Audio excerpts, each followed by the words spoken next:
Shoto Todoroki, a notorious and infamous psychopathic villain who was running amok throughout Japan. All of Japan practically shook at the name and the devilish acts he has committed in the name of his idol, Izuku Midoriya. This is the one man you'd never expect to run into one early morning on the way to work. One, you didn't realize how much you wished you weren't late on that one unfortunate Tuesday morning. Oversleeping was one thing, but losing your house keys as well? Oh, now that is, well, damn unfortunate. Rushing through your morning routine like a certain blue cartoon animal. You had wasted almost 30 minutes trying to find your house keys. It was the one thing that kept you from leaving. About 5 minutes after the hour mark is when you finally spotted them sticking out from behind one of the couch cushions. Grasping the firmly piece of metal in your dominant hand, you grabbed your favorite satchel and went off to work. With your hair and bag bouncing with every step, you continued to sprint down the street to the nearest coffee shop where you currently worked as a barista. In the same direction that you'd headed in, you see a black cloud of smoke, but ignored it, as doesn't seem to be important. With 1 quarter to go, your pace quickens, as does your heartbeat. Then, suddenly, as quickly as you turned that corner, it felt as if you hit a brick wall. A brick wall to the chest, to be certain. Falling to the ground rather roughly, you began picking up the scattered objects that flew from your unlatched satchel. "I'm so sorry, sir. I should have been looking where I was walking," you exclaimed to him as you began to quickly pick up your spilled belongings. Quietly, you heard the scuffling of clothes and assumed him to be helping you pick up the belongings that he helped scatter. As he began to help you collect some papers that fell from the tan folder, he responded, No. It's quite all right, Ian. We all get into rushes sometimes." You could feel a smile form the way he said that sentence, but it still gave you the chills no matter how polite it was. He shouldn't know your name. Before you could question him, however, he continued. "I presume it is, as that is the name on some of these papers." With a sigh of relief, you stand up on cue with him, causing a small blush on your face. "Well, I'm sorry, Mr. Todoroki. Shoto Todoroki." "Oh, well. Oh." You paused as your blood ran cold. That is the name of one of the current most prolific serial killers currently roaming the streets of Japan. You never would have expected someone to show a face like his in broad daylight. But surprise, here he was acting like a normal everyday citizen. But even normal citizens don't walk around and shoot our black powder. Walk around and soot our black powder. Forcing a fake smile to your lips, you acted like you did not recognize him or his name. "Mr. Todoroki, it was nice meeting you, but I should go. As you guessed correctly, I am in quite a rush. Sorry again for running into you like that." You bowed in respect and then rushed past the man as quickly and casually as you can make it seem. "Till we meet again, Ian." You hear his cold voice call out from behind you. That smile seemed chillingly evade to his voice. When you turned the corner, however, your heart dropped in your stomach. There, across the street, lay your work. The coffee shop that you have been visiting for years as a child and working at for almost a year lay ashes. The black smoke that you had so easily overlooked was that cafe. And it made you sick to your stomach of how nonchalant you thought of that cloud of smoke earlier. Running across the street in fear, you eyed the sharded remains of what surely had to be the owners and some customers. With tears in your eyes, you exclaim, "You'll regret this, Shoto Todoroki." It's been a year now since that incident and the disturbing meeting you had with Shoto Todoroki. Ever since that day, you had been left questioning why he let you live. Has he killed people for less than what you did? And yet, you were still here while hundreds were left dead in his wake. The encounter has changed you. You didn't want to admit that, of course, but it did. It changed who you are as a person. You wanted to become something better, someone that could help people and stop more people from feeling helpless and alone in the world because of others. To be able to help people that have also lost what they loved to monsters like Shoto Todoroki. And because of those reasons, you became devoted to becoming a police officer. You would never like to admit that someone as vile as him changed you in a better way. But he did, in fact. Ever since that Tuesday morning, you have never been late to work. Always early, at least 15 minutes or so. And you care more for human life than you had previously. Your thoughts were quickly interrupted through by a small, annoying ring sound coming from your pocket, answering the phone with a monotonous lies of your Lynn, and you were surprised to hear the voice of your head officer.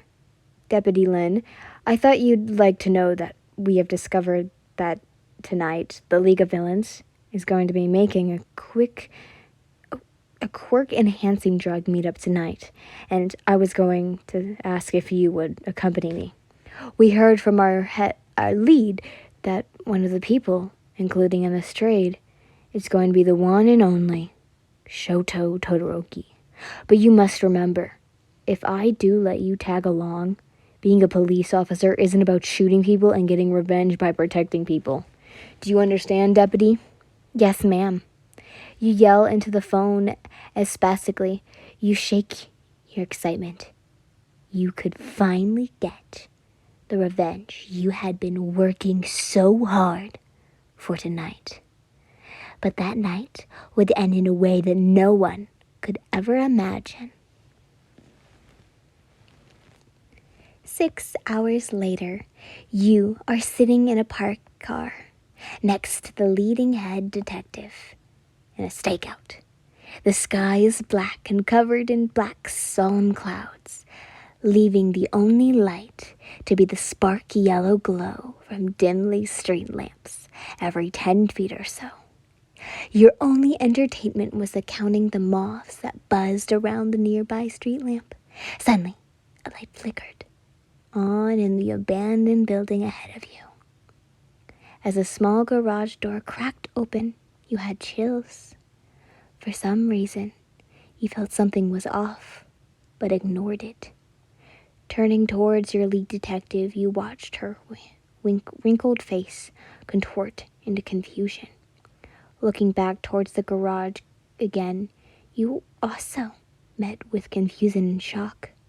There stood the outline of a man in the middle of the garage doorway, waving you two in. With your mouth open in shock, you tried harder to see if you could tell who the man was or is. The harsh light coming from behind him left you only able to see the rough outline of him, and it didn't give you any clues about who it could be.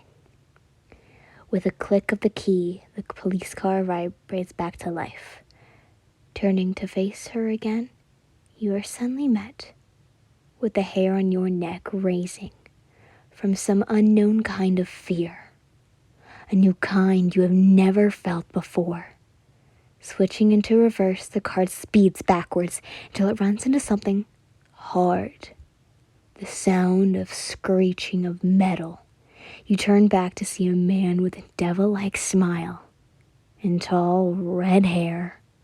As you turn forward, you are stuck by seeing a blonde man with the same horrifying smile, blocking the car from moving forward.